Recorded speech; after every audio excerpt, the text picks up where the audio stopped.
اگه پولات زیادی کرده اینو بخر. هدست استند رپو مدل VH اصفهان، جدیدترین محصول شرکت رپو. بریم سراغ باز کردن این جعبه 6 ضلعی رپو.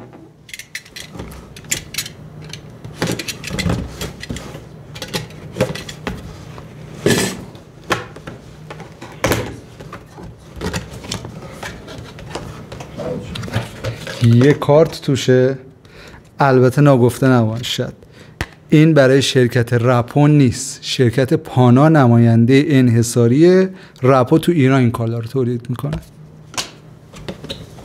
بریم سراغ خود محصول.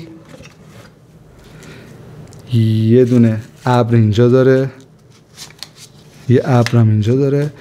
این نسخه 2 مدل داره، یا USB خوره یا آداپتور برق مستقیمه.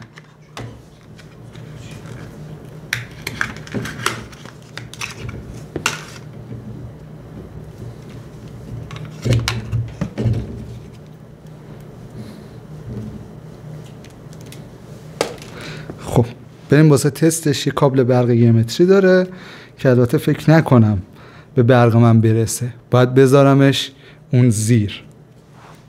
تست میکنیم براتون، بذاریم. یه نور آبی رنگ هم این زیرش داره. تو مواقع اضطرار از نور این پایه به عنوان رینگ لایت هم میتونید استفاده کنید. البته نور پایه من بعد از یه روز کار کردن شروع کرد به قطع و وصل شدن.